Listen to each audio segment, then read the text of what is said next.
اهلا بكم في قناه اوفر ثينكينج. احب اقول لكم ان السينما السنه دي قويه جدا وجمعت نجوم كتير في العيد ده. انا النهارده سهلتها عليكم وجمعت لكم افضل الافلام اللي نازله وانت اختار براحتك.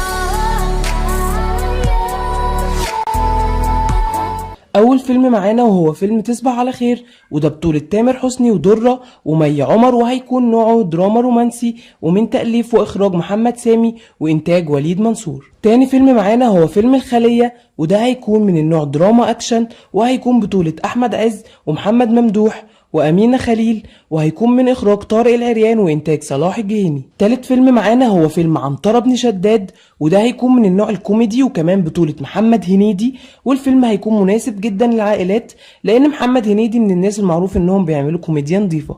وكمان هيشارك محمد هنيدي في البطولة درة وباسم سمرة وهالة فخري ولطفي لبيب، والفيلم هيكون من إخراج شريف إسماعيل وإنتاج يوسف الطاهر. الفيلم الجاي معانا هيكون فيلم هروب اضطراري، وده هيكون من النوع الاكشن، وهيكون بطولة احمد السقا وامير كرارة وغادة عادل ومصطفى خاطر وفتحي عبد الوهاب، وهيكون من اخراج احمد عادل موسى وانتاج ندى السبكي. الفيلم الخامس معانا هو فيلم جواب اعتقال، بطولة الفنان محمد رمضان والفنانة دينا الشربيني، ومعاهم محمد رجب واياد نصار ووليد فواز، وده هيكون من النوع اكشن وجريمة، ومن اخراج محمد سامي وانتاج احمد السبكي.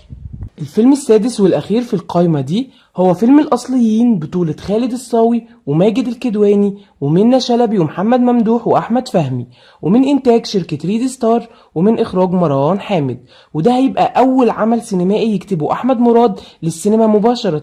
وبكده اكون جمعت لكم افلام العيد. اكتب لنا في كومنت ايه الفيلم اللي ناوي تدخله، ويا رب تكون سنة سعيدة علينا وعليكم، وما تنساش تعمل لايك وسبسكرايب عشان تتابع الحلقات اللي جايه.